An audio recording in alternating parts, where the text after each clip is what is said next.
ஆண்டவரும் இரட்சகருமாகிய கிறிஸ்து இயேசுவின் ஈடு இணையில்லாத விலையேற பெற்ற நல்ல நாமத்தினாலே உங்கள் யாவரையும் அன்போடு ஜீவ பாதை எழுப்புதல் ஊழியத்தின் சார்பாகவும் ஜோசி ஸ்டார் யூடியூப் சேனல் சார்பாகவும் உங்களை வாழ்த்தி வரவேற்பதிலே நான் மகிழ்ச்சி அடைகிறேன். அல்லேலூயா, அல்லேலூயா.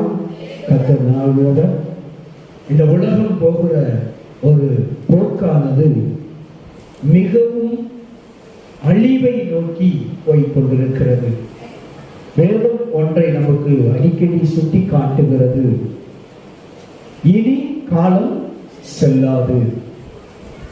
அது மாத்திரமல்ல, இயேசு சொன்னார், இதோ நான் சீக்கிரமாய் வருகிறேன் என்று சொன்னார். தன்னுடைய அன்பான சீசர்களை பார்த்து சொன்னார், நான் மறுபடியும் உங்களை காண்பேன் என்று சொன்னார். நான் வருகிற வரை ஒருவேளை இந்த உலகத்தாரால் நீங்கள் துக்கிக்கப்படுவீர்கள், அவமானப்படுத்தப்படுவீர்கள், நிந்திக்கப்படுவீர்கள், வேதனைப்படுத்தப்படுவீர்கள் என்று பல விதமான வார்த்தைகளோடு சொல்லி சொன்ன பின்பு, ஒருவேளை இந்த உலகம் கொடுக்கிற ஒரு விதமான நெருக்கடி நிமித்தமாய் உங்களுடைய வாழ்க்கை கண்ணீரோடும் கவலையோடும் வேதனையோடும் துக்கத்தோடும் நாட்களை நீங்கள் கடந்து வந்து கொண்டிருக்கலாம்.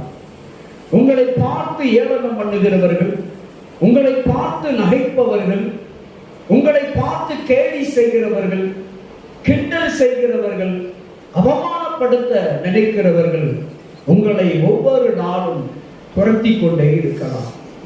ஒருவேளை நீங்கள் அப்படிப்பட்ட ஒரு நிலைமையில் சூழ்நிலையில் வாழ்ந்து கொண்டிருப்பீர்கள் என்று சொன்னால், இயேசு அப்படிப்பட்டவர்களை பார்த்துதான் நல்ல வார்த்தை சொன்னார். நீங்கள் அழுது புலம்புவீர்கள், உலகம் உங்களை பார்த்து நகைக்கும். நீங்களும் நாம் எப்படி இருப்போமா? அழுது புலம்பிக் கொண்டிருப்போமா? ஆனால் இந்த உலகம் உங்களுடைய அழுகையையும் உங்களுடைய புலம்பலையும் கண்டு என்ன செய்யுமா? நகைக்கும், கேலி செய்யும், கிண்டல் செய்யும். அப்படிப்பட்ட சூழ்நிலையில ஆண்டவர் சொன்னார், உங்கள் துக்கம் ஒரு நாள் சந்தோஷமாய் மாறும். இயேசு சொன்னார், உங்கள் துக்கம் ஒரு நாள் சந்தோஷம் கிட்டி சேரும் என்று சொன்னார். நம்ம இன்னைக்கு அநேக காரியங்களிலே பார்க்கணும்னா சமாதானத்தை இழந்து, சந்தோஷத்தை இழந்து, நிம்மதியை இழந்து, நல்ல தூக்கம் கிடையாது. நிம்மதியா தூக்கணும்னு நினைச்சா ஒரு பிரச்சனை முடிஞ்சிட்டுனா இன்னொரு பிரச்சனை இன்னொரு பக்கம் தொடர்ந்து, சரி இந்த பிரச்சனை முடிஞ்சிட்டு நினைச்சா பின்னால இருந்து ஒரு பிரச்சனை தொடர்ந்து, சரி அந்த பிரச்சனையை சரி பண்ணிட்டு நிம்மதியா தலை சாய்க்கலாம் என்று நினைத்தால் முன்னால் இருந்து ஒரு பிரச்சனை. இப்படி பல பிரச்சனைகள் ஏதோ ஒரு விதத்தில் ஒவ்வொரு நாளும் புதிதாய் முளைத்துக் கொண்டே இருக்கிறது. அல்லேலூயா. பல பிரச்சனைகளும் பல விதங்களில் பல ரூபங்களில் நமக்கு முன்பாக எழுப்பிக் கொண்டேதான் இருக்கிறது. ஆண்டவர் உங்களை என்னை பார்த்து சொல்லுகிற பொழுது அவருடைய வார்த்தையின் மூலியமாய் நம்மை அனுதினமும் தேற்றுகிறவராய் இருக்கிறார். ஆண்டவருடைய வார்த்தை இருந்து பாருங்க, ஒரு மனிதனை தேற்றுகிற ஒரு நல்ல வார்த்தை, ஒரு மனிதனுடைய வாழ்க்கையை உயிர்ப்பிக்கிற ஒரு வார்த்தையாய் இருக்கிறது. ஏனென்றால் ஆண்டவருடைய வார்த்தைகளில் இருக்கிற ஒவ்வொரு எழுத்துக்களுக்கும் உயிர் இருக்கிறது. அல்லேலூயா. உயிர் இருக்கிறது. இயேசு சொன்னார், சீசர்களை பார்த்து, இந்த காட்டு விருட்சங்களை கவனித்து பாருங்கள். என்ன சொன்னார்?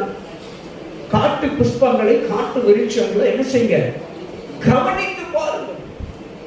ஏன் கவனித்து பார்க்க சொன்னார்? இந்த வார்த்தையை நம்ம கொஞ்சம் கவனமாய் கையாளுவோம் என்று சொன்னால், இயேசு சொன்னார், அங்கே ஆண்டவர் சொல்லுகிற பொழுது, இந்த காட்டு புஷ்பங்களை நீங்கள் என்ன செய்ய? கவனமாய் பாருங்கள் என்று சொன்ன பொழுது மத்தேயு சுவிசேஷத்தில் நமக்கு அந்த வார்த்தைகளை அவர் எழுதி வைத்தார். அவர் சொல்லுகிற பொழுது காட்டு புஷ்பங்களை கவனித்து பாருங்கள், அவைகள் எப்படி வளருகிறது என்று கவனித்து பாருங்கள் என்று வாசிக்கலாம். மத்தேயு சுவிசேஷம் 6வது அதிகாரம் 28வது வசனத்திலே ஆண்டவர் சொல்லுகிறார், உடைக்காகவும் நீங்கள் கவலைப்படுகிறது என்ன? காட்டு புஷ்பங்கள் எப்படி வளர்கிறது என்று என் அன்பு சகோதரனே, சகோதரி, என் அன்பு தேவ பிள்ளைகளே, நீங்கள் கவனித்து பார்க்க வேண்டும் என்று இங்கே வேதத்தில் இருந்து ஆண்டவர் ஒரு வார்த்தையின் மூலியமாக இன்றைக்கு நமக்கு பறைசாற்றுகிறார். அறிவுறுத்துகிற ஒரு காரியம் என்னவென்றால், உடைக்காகவும் அல்லேலூயா கவலைப்படுகிறதினால் உங்களில் எவன் தன் சரீர அளவோடு ஒரு முழத்தை என்ன செய்ய முடியும்? கூட்ட முடியுமா? கவலைப்படுறதுனால ஒரு இன்ச் வளரவும் முடியாது, ஒரு அங்குலம் குறையவும் முடியாது. அப்படி இருக்க நம்ம எதுக்கு கவலைப்படணும்? கவலைப்படுகிறதுனால யாருக்கு லாபம்? கவலைப்படுகிறதுனால் கர்த்தருக்கு ஏதாவது லாபமா? கிடையாது. கவலைப்படுகிறதுனால நமக்கு ஏதாவது லாபமா? கிடையாது. கவலைப்படுகிறதினால் 2 பேருக்கு லாபம். என்றைக்கு இது யோசித்து இருக்கிறோமா? கவலைப்படுகிறதுனால கர்த்தருக்கும் லாபம் இல்லை, உங்களுக்கும் எனக்கும் லாபம் இல்லை. கவலைப்படுகிறதுனால் முக்கியமாய் 2 பேருக்கு லாபம். ஒன்று பிசாசு. ஏன் பிசாசு சந்தோஷப்படுவான்? நீங்க கவலைப்படுறதை கண்டு அவையே சந்தோஷப்படுறான் பிசாசு. ஏனென்றால் நீங்க கவலையிலே இருந்துட்டீங்க அப்படின்னா பைபிள் வாசிக்க மாட்டீங்க. நீங்க கவலையிலே ஆழ்ந்து கிடந்தீர்கள் என்று சொன்னால் ஜெபம் பண்ண மாட்டீங்க. நீங்க கவலையிலே வாழ்ந்து கொண்டிருந்தீர்கள் என்று சொன்னால் ஆண்டவரை தேட மாட்டீங்க, சர்ச்சைக்கு போக மாட்டீங்க. இந்த 3 தான் அவன் விரும்புறான். யார் விரும்புறான்? சாத்தான், சர்ப்பமாகிய பிசாசு என்பவன், கொல்லப்பட்ட லூசிபருடைய தூதர்களும் அவனுடைய சேனைகளும், இந்த பிசாசானவன் விரும்புகிறதெல்லாம் இதெல்லாம் விரும்புறான். நீங்களும் நானும் கவலைப்பட்ட அவனுக்கு சந்தோஷம். ஏன்னா கவலைப்படுகிற பொழுது நம்ம வேத வாசிக்க முடியாது, செபிக்க முடியாது, ஆண்டவரை தேட முடியாது. இது அவனுக்கு பெரிய சந்தோஷம். அல்லேலூயா. ஒன்று அவனுக்கு. இன்னொன்று, கவலைப்படுகிறதுனால என்ன எதை சாதிக்க முடியாது என்று சொன்னார். எடுத்துக்காட்டுக்கு 1 இன்ச்சு கூட, 1 முழம் அப்படிதான் எழுதுறாரு. 12 அங்குலம், 12 இன்ச்சு. சரியா? அவரால் 12 சொன்னார். நம்ம யோசித்து பார்த்தோம்னா 1 இன்ச்சு கூட வளர முடியாது. சரியா? 1 அடி கூட என்ன செய்ய முடியாது, வளர முடியாது. சோ ஆண்டவர் இங்கே சொல்லுகிற பொழுது அப்படி இருக்கு. நாம கவலைப்படுகிறதினால் அதுல இன்னொன்று, ஒருத்தர் யார் சந்தோஷப்படுவா? ஒன்று பிசாசு. கவலைப்படுகிறதுனால என்ன நடக்கும்? நம்முடைய சரீரத்தில் என்ன மாற்றங்கள் ஏற்படும், என்ன விளைவு ஏற்படும் என்று சொன்னால், கவலைப்படுகிறதுனால இலவசமா வியாதியை வாங்கிக் கொள்ளலாம். என்ன வாங்கிக் கொள்ளலாம்? இலவசமாய் வியாதியை வாங்கிக் கொள்ளலாம். வியாதி இலவசமா வந்தா யாருக்கு சந்தோஷம்? மருத்துவருக்கு சந்தோஷம். அல்லேலூயா. நீங்கள் கவலைப்படுகிற, இலவசமாய் கவலைப்பட்டு இலவசமாய் வந்த வியாதியை உங்களை விட்டு விரட்டுவதற்கு காசு செலவு பண்ண வேண்டியது. மருத்துவரிடத்திலே போய் காசை கொடுத்தா தான் அந்த வியாதியை நீக்க முடியுங்கிற நிலைமைக்கு தள்ளப்படுகிறோம். புரிஞ்சுட்டீங்களா? ஆண்டவர் ஒரு வார்த்தையை அழுத்தமா சொன்னார்னா அதுல ஒரு அர்த்தம் இருக்கு. கவலைப்படாதே. கவலைப்படுகிறதுனால நமக்கு வியாதி வருகிறது. வியாதி வருகிறதுனால பொருள் செலவு வருகிறது, பணச்செலவு வருகிறது. பணச்செலவு வருகிறதுனால பொருளாதார நெருக்கடி வீட்டுக்குள்ள வருது. அல்லேலூயா. பொருளாதார நெருக்கடி வருகிறதுனால என்ன அடுத்த நிலைக்கு எங்க தள்ளப்படுகிறோம்? கடன் வாங்கக்கூடிய நிலைமைக்கு தள்ளப்படுகிறோம். அல்லேலூயா. கடன் வாங்கக்கூடிய ஒரு நிலைமைக்கு தள்ளப்பட்டு நாம் கடன் வாங்கக்கூடிய சூழ்நிலையில் கடனை வாங்கி விடுகிறோம். இப்பொழுது இந்த கடனை அடைப்பதற்கு நமக்கு வழி தெரியாமல் தவிக்கக்கூடிய ஒரு நிலைமைக்கு மீண்டும் அதை கவலைக்குள் தள்ளப்படுகிறோம். அல்லேலூயா. இந்த கவலைங்கிற ஒரு வார்த்தை ஒரு மனுஷனுடைய வாழ்க்கையை நிர்ணயம் பண்ணதை பத்தியா எப்படியெல்லாம் நிர்ணயம் பண்ணுகிறது, எவ்வளவு கவனமாய் கையாள வேண்டி இருக்கிறது. இயேசப்பா நமக்கு அதுக்குதான் சொன்னாங்க, அடிக்கடி சொன்னாங்க, பயப்படாத, கலங்காத, திகையாத. அல்லேலூயா. நான் கூட இருக்கிறேன். எங்க என்னங்க வந்துற போது, கவலைப்படுறதுனால என்ன நடந்துற போது சொல்லுங்க. கவலைப்பட்டால வந்துற போதா, இல்ல இந்த தவறத்தை பிச்சுட்டு பணம் போத்துன்னு விழுந்துற போதா? ஒன்னும் நடக்க போறது இல்லை. ஒண்ணுமே நடக்க போறது இல்லை. சோறு இருந்தா நல்லா சாப்பிடுங்க. சோறை பொக்கி வச்சுட்டு கவலைப்பட்டு இருக்காதுங்க. இல்லைன்னா எங்களை கூப்பிடுங்க, சாப்பிட வாங்க, காலி பண்ணதுக்கு. அல்லேலூயா. கலங்காதே நீ, கலங்காதே, அன்பான இயேசு உன்னை இடுவார். கலங்காதே நீ, கலங்காதே, அன்பான இயேசு உன்னை நடத்திடுவார். எங்க அன்பான இயேசு இருக்கிறாருங்க.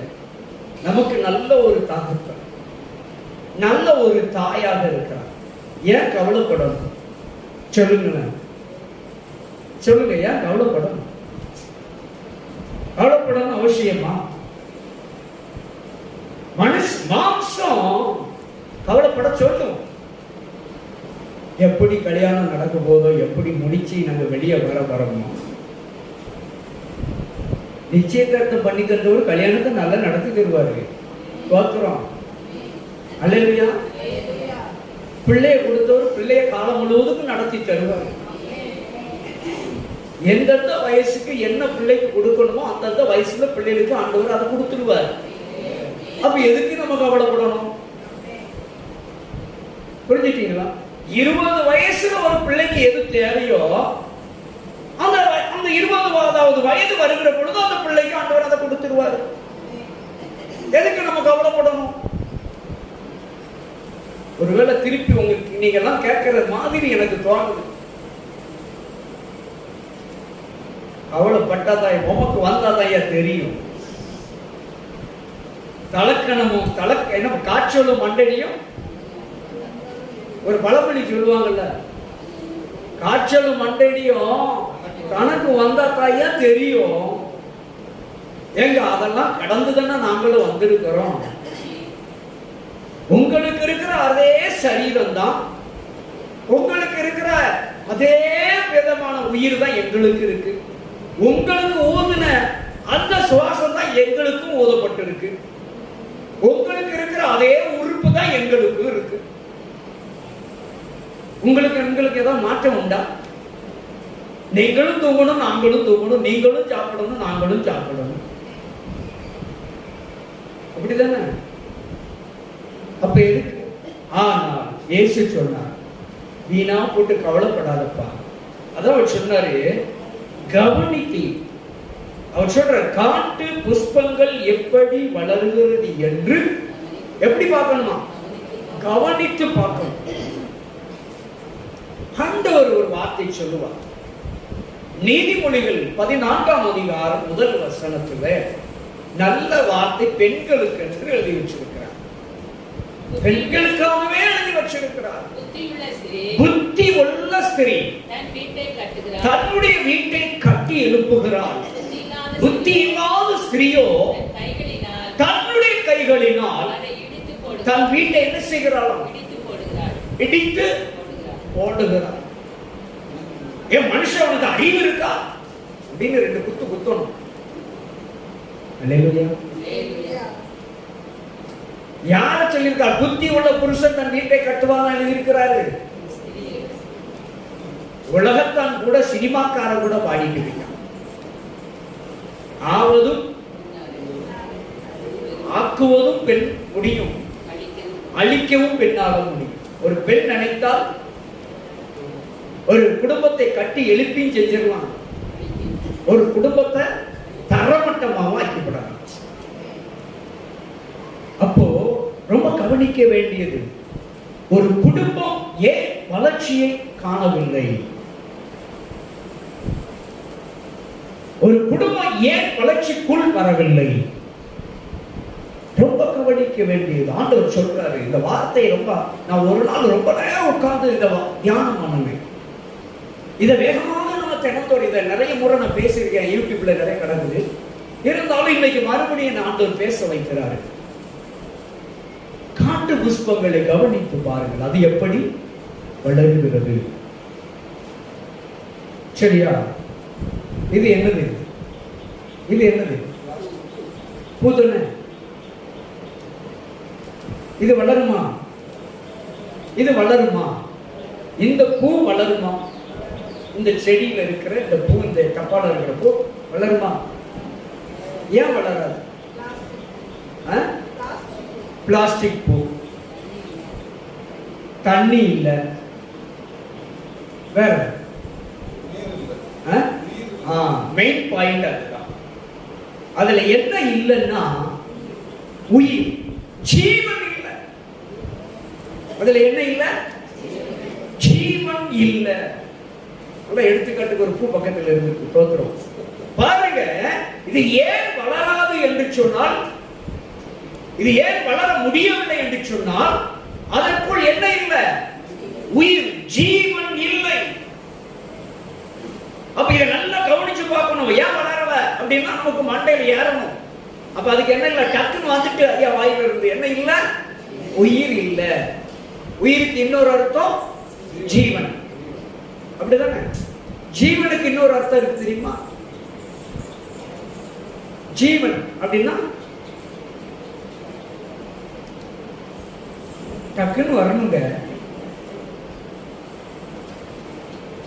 இயேசு அவர் தானே சொன்னார், நானே சத்தியமும் ஜீவன். அப்படிதானே? ஜீவன் யாரு? இயேசுங்க. இப்போ நான் வளராம இருக்கிறேன் அப்படின்னா எனக்குள்ள என்ன இல்லை?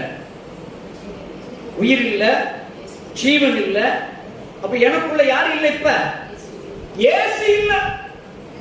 எனக்குள் இயேசு இருந்தால் நான் வளருவேன். அப்ப அந்த காட்டு புஷ்பம், அந்த விருட்சம் தான் வளர்றதுக்கு நமக்கு வெளியில இருக்கிற அந்த நிலங்களில் இருக்கிற எல்லா மரங்களும் செடிகளும் கொடிகளும் விருட்சங்கள் எல்லாம் ஏன் எப்படி வளருகிறது என்று உன்னிப்பாய் கவனித்தால் அதற்குள் ஜீவன் இருக்கிறது.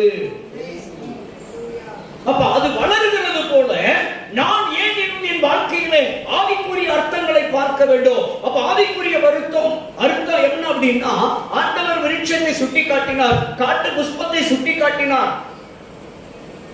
ஆண்டவர் உங்களை என்னை பார்த்து மரம் என்று சொன்னார். தெரியுமா? சொன்னாரா இல்லையா? உங்களை என்னை பார்த்து என்ன சொன்னார்? மரம் என்று சொன்னார். எங்க சொன்னார்? எப்படி சொன்னார் தெரியுமா?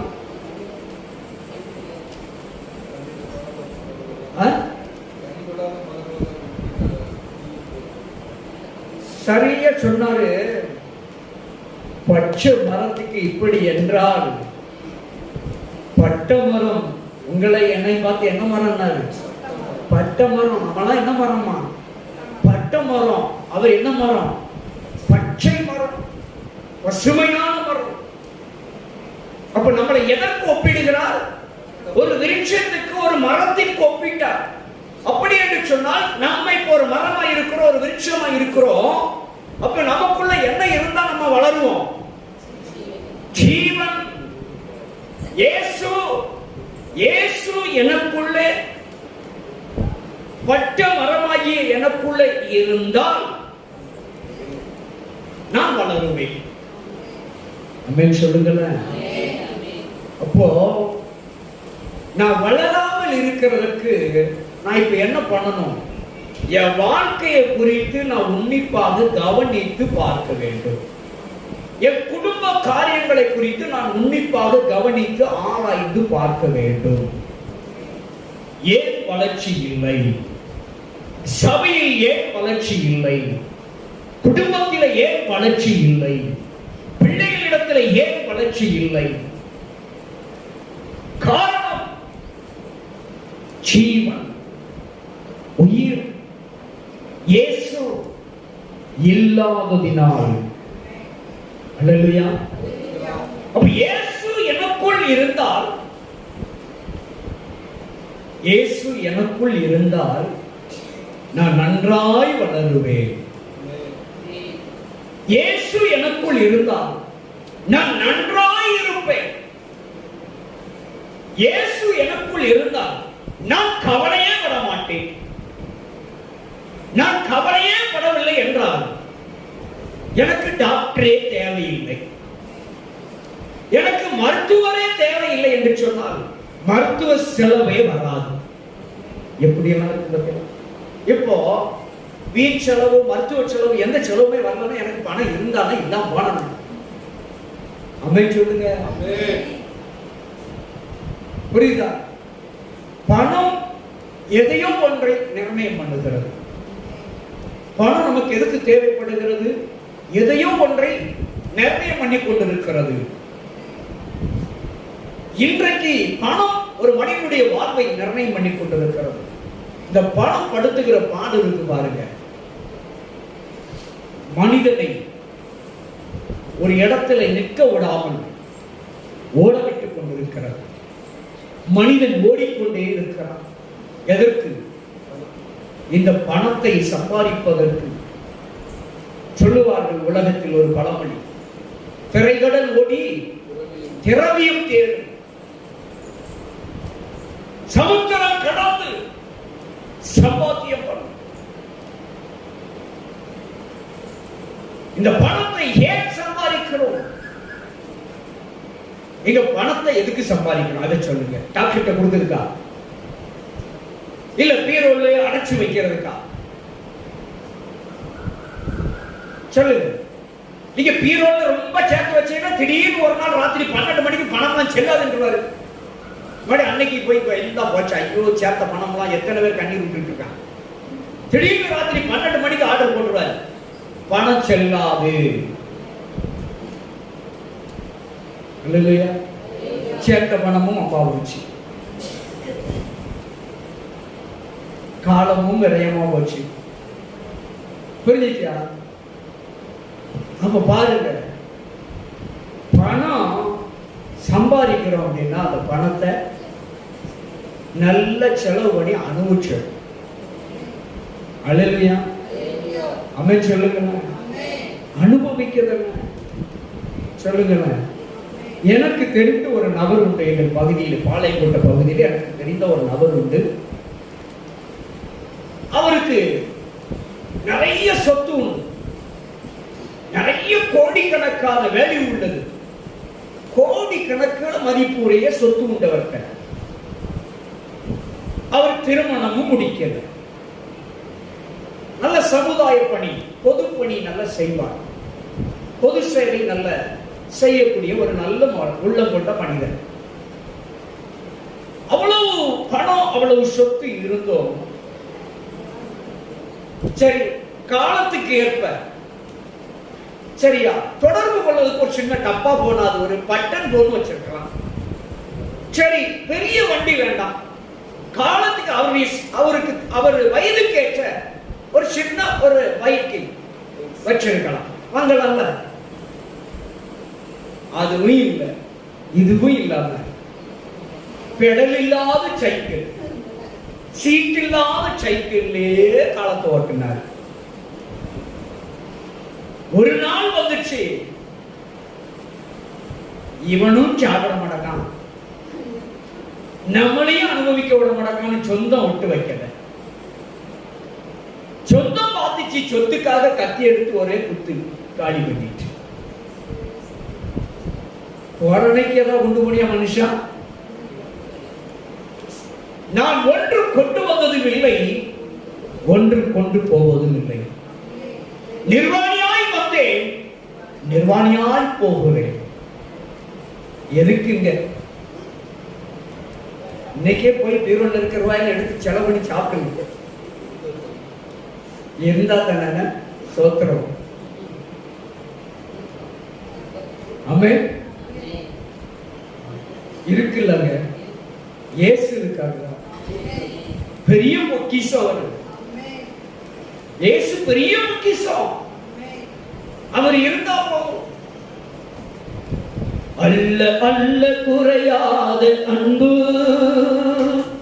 தவிக்க தவிக்காத அன்பு. அல்லேலூயா. அல்ல அல்ல குறையாத, ருசிக்க ருசிக்க தெவிட்டாத ஒரு அன்பு. இனிப்ப எவ்வளவுதான் தின்னாலும் தெவிட்டினாலும் தூர போட்டுருவோம்ல, தெவிட்டினா தூர போட்டுருவோம்ல. தேனை கண்டால் மட்டாய் சாப்பிடு, அப்படி இல்லை எனில் நீ வாந்தி கொண்டு வா என்று வேதம் சொல்லுகிறது. தேனை கண்டால் மட்டாய், அளவோடு சாப்பிடு, அதுக்கு மேல சாப்பிட்டோம்னா வாந்தி பண்ணிடுவ. புரிஞ்சுட்டீங்களா? ஆனால் தேனிலும் தேனிலும் மதுரமான இயேசுவின் அன்பு இருக்கு பாருங்க. எவ்வளவு வேணால் சாப்பிட்டுட்டே இருக்கலாம், தெவிட்டவே தெவிட்டார். அவர் மாத்திரம் போதும்.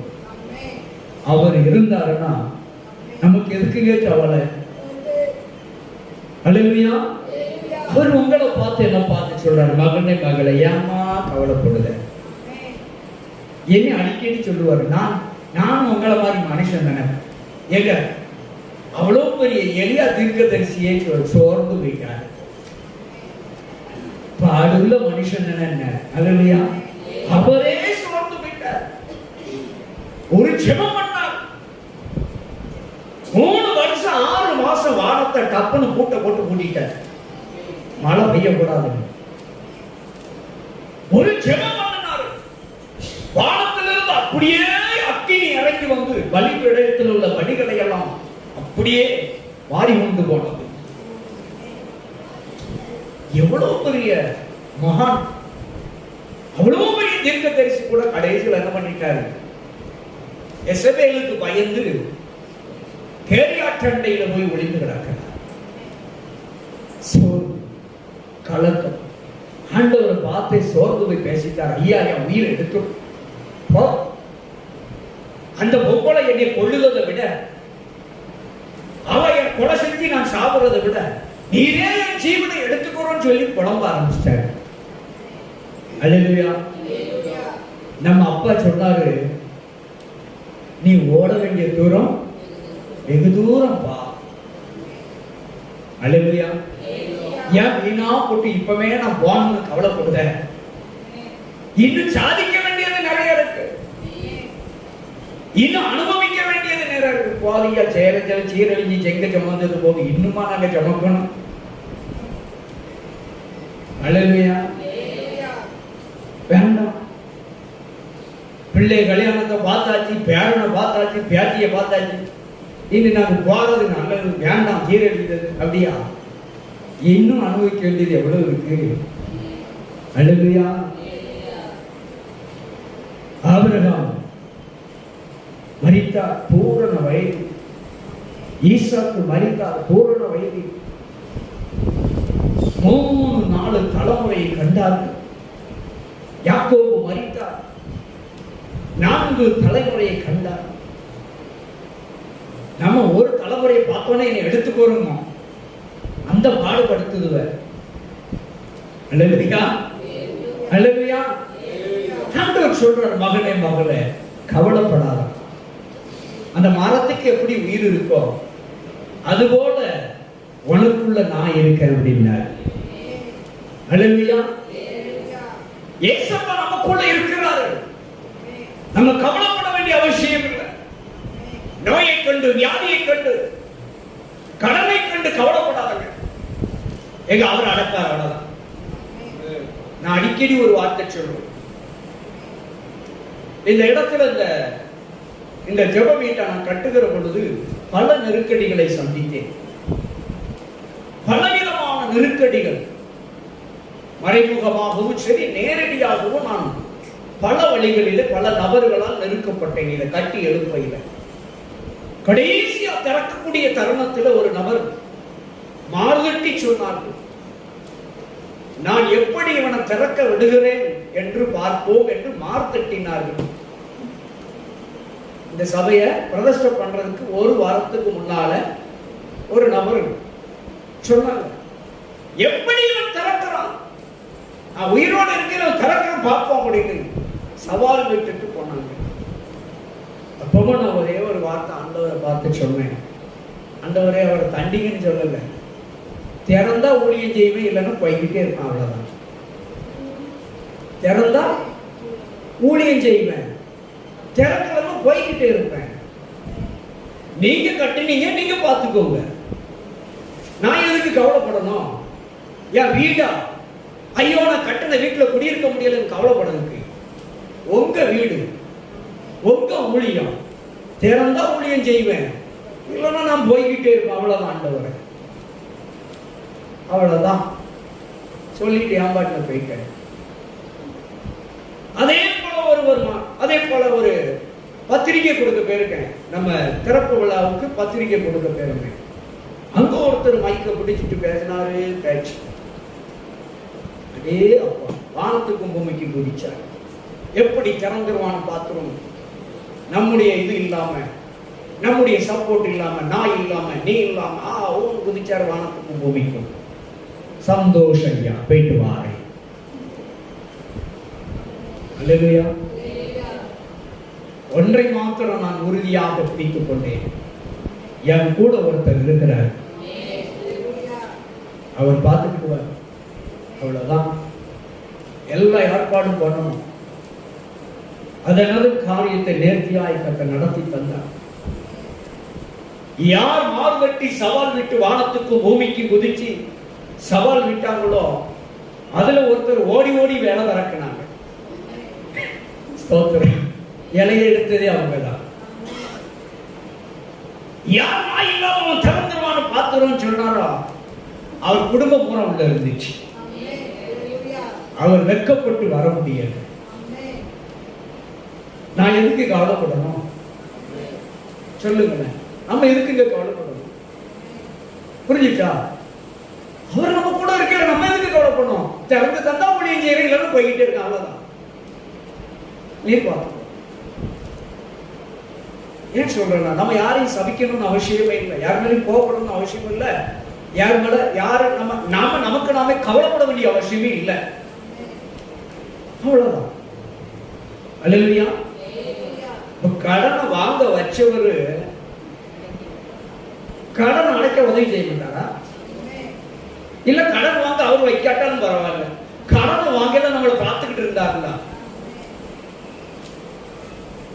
கடன் அடைக்க ஒரு கண்ணை முடிக்கிட்டு இருப்பாரு, கண்ணை திறப்பார்.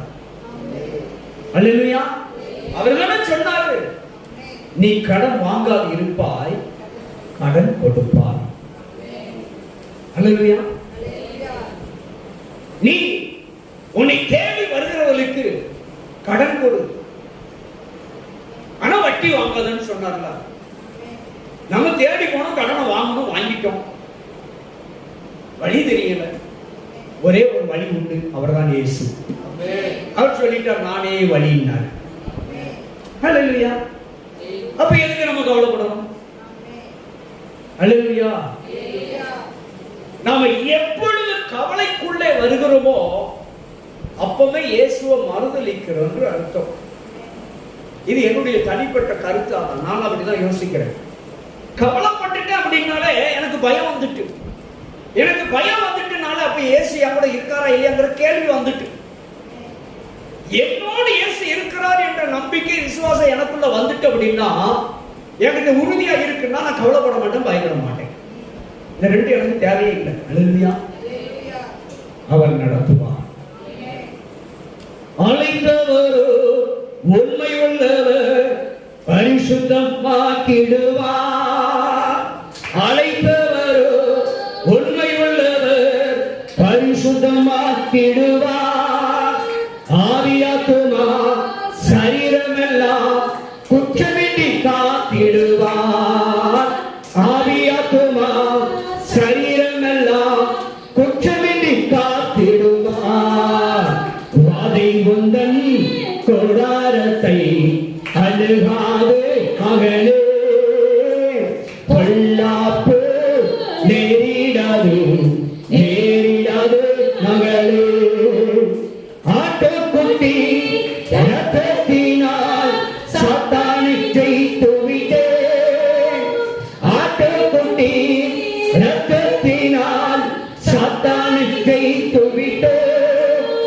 ஆவி உண்டு, வசனம் உண்டு, அன்றாட வெற்றி உண்டு.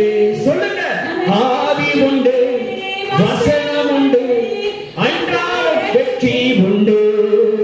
வாதை கொந்தன் கொடாரத்தை அணுகாது மகளே, பொல்லாப்பு நேரிடாது நேரிடாது மகளே.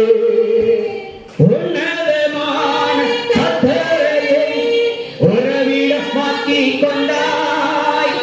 உன்னதமான கர்த்தரையே உறவிடமாக்கிக் கொண்டாய். அசையாமல் உறுதியுடன் அதிகமாய் செயல்படுவோம். அசையாமல் மன உறுதியுடன் அதிகமாய் செயல்படுவோம். வாதை முந்தன் கொடாரத்தை அழுகாது மகனே, பொல்லாப்பு நேரிடாது நேரிடாது மகளே. ஹல்லேலூயா. மேல் வசனம் சொல்லுகிறது, அதே மத்தேயு 26வது வசனம் 6வது அதிகாரத்தில், ஆகாயத்து பறவைகளை என்ன செய்ய கவனித்து பாருங்க. எங்க இந்த கவனித்து பாருங்கிற வார்த்தை பிடிச்சுக்கிடணும்.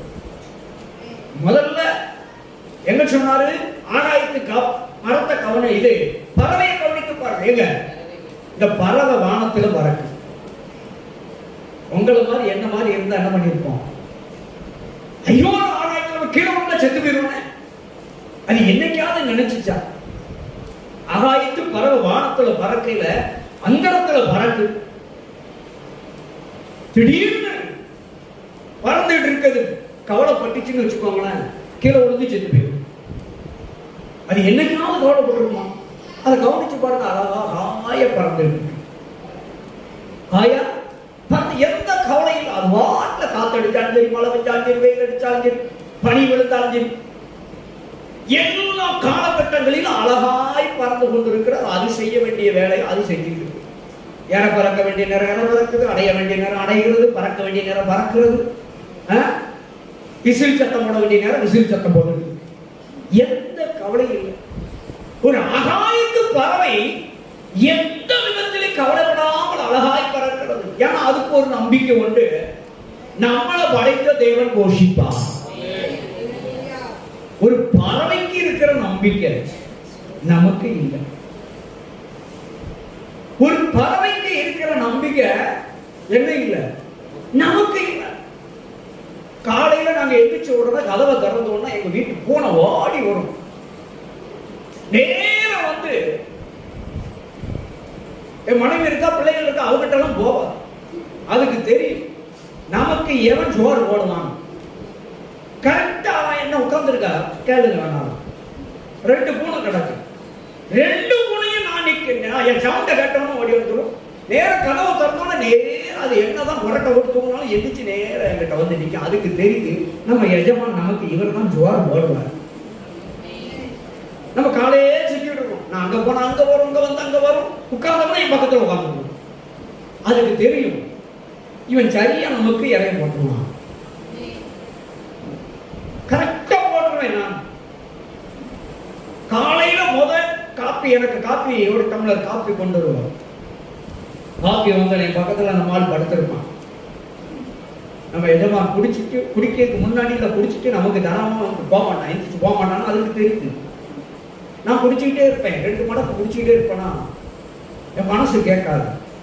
காப்பியை வந்து பூனைக்கு கொடுத்தனா இங்க இருக்க கொந்தளிச்சிடும், கடல் கொந்தளிச்சிடக்கூடாதுன்னு ஒரு லைட்டை அப்படி எட்டி பார்த்துட்டு 2-3 நேரம் அதுக்கு ஒரு பாத்திரம் இருக்கு, நேரம் அந்த பாத்திரத்துல கொண்டு ஊற்றுவேன். ஊத்திட்டு கையை வச்சு பார்ப்பேன் சூடா இருக்கான்னு. அந்த ஆளை சூடு இருந்துச்சு நான் லேசா ஆத்துவேன். அது வரைக்கும் அது பொறுமையா இங்க பாத்துக்கிட்டே இருக்கும். ஆத்திமா கையை வச்சு பார்ப்பேன், குடிக்கக்கூடிய அளவுக்கு சூடு ஆறிட்டுனா கீழே வைப்பேன். அழகா குடிச்சிட்டு மறுபடியும் போய் படுத்து. ஒரு மிருகத்துக்கு தெரிஞ்சிருக்கு நம்மளை வளர்க்கிறவன் நம்மளை பட்டினியா போட மாட்டான். அதே போலதான் இன்னொரு பொண்ணு இருக்கு. காலையில மத்தியானம் நைட்டு 3 நேரம் சாப்பிடுற நேரம் மட்டும்தான் எங்க வீட்டுக்குள்ள வரும். அதுக்கு பசி கரெக்டா 3 நேரத்துக்கு வர அந்த டைமுக்கு மட்டும் வந்துட்டு போயிடும். காலையில அந்த வீட்டை திறந்து இந்த பூனை எப்படியோ அந்த பூனை பக்கத்து வீட்டுல குட்டி போட்டுருக்கு. அது காலையில கதவை திறந்தோன்னு நேர ராஜா வந்துடுவாங்க. வந்துட்டு சத்தம் போடுவாங்க, நான் வந்திருக்கேன் வந்திருக்கேன் வந்திருக்கேன்.